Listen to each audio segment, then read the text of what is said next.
I never imagined one sentence could destroy everything. It happened on an ordinary Sunday, over brunch with my closest friends. We were sipping mimosas, laughing, trading gossip, caught in the easy rhythm of familiarity. I don't remember exactly how the topic came up. Maybe we were talking about relationships. Maybe someone asked if I ever had doubts. But I remember every syllable of what I said.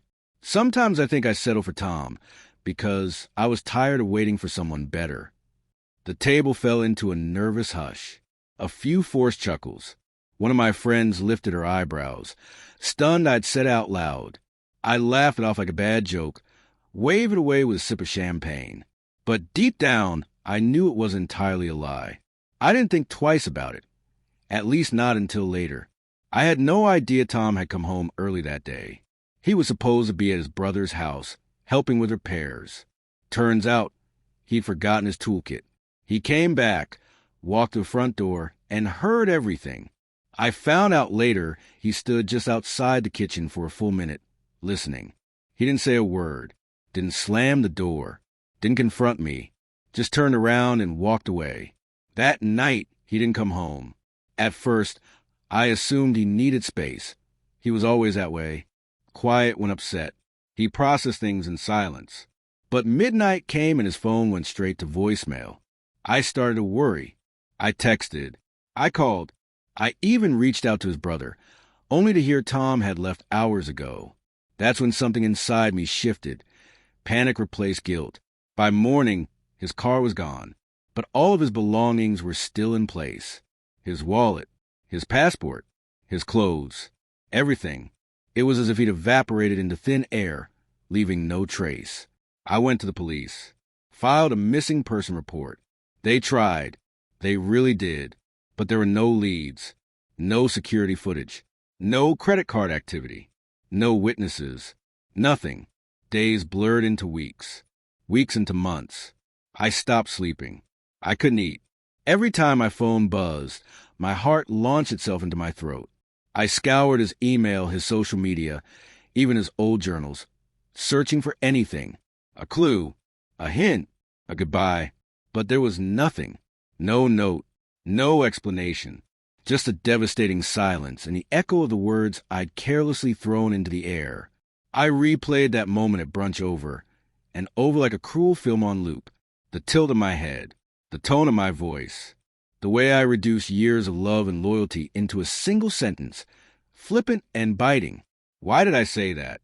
Why did I let the desire to be funny, to impress my friends, make me forget the value of the man I loved? Because I did love him. I see that now, too late. Tom wasn't flashy. He didn't command rooms or turn heads.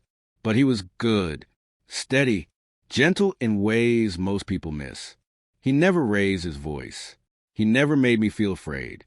He remembered things, the small things, my coffee order, the flowers I liked, the way I hated the tag on my blanket, scratching my neck.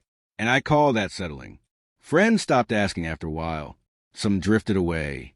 I think a few believed he died. Others assumed he abandoned me. I stopped correcting them. It was easier than telling the truth, that I drove him away with one selfish, careless comment meant to earn a laugh. 6 months passed. Then a year. Still nothing. Sometimes I let myself believe he started over somewhere. Maybe he changed his name, left it all behind. Sometimes I think he did it to punish me, not out of cruelty, but to make sure I felt the depth of what I'd said. And if that was his intention, he succeeded. I have never felt more alone, more ashamed, more unworthy of love. My house is silent now, eerily so. Every drawer, every photo, every creak of the floorboard feels like it carries his memory. Some nights, I want to scream into the void, beg him to come home. Tell him I was stupid, that I didn't mean it, that I'd give anything, anything, to take it back. But there's no one to hear it. Just my voice echoing off the walls of a house that used to be full of warmth. Every year, on the anniversary of his disappearance, I light a candle, not because I think he's dead, but because I have to mark time somehow. I need a ritual, something to ground the ache. I still flinch every time a car pulls into the driveway. I still check my inbox, hoping for his name. Hope is cruel. It refuses to die, even when it should. If he ever returns, God, if he ever walks through that door, I'll tell him I'm sorry every single day.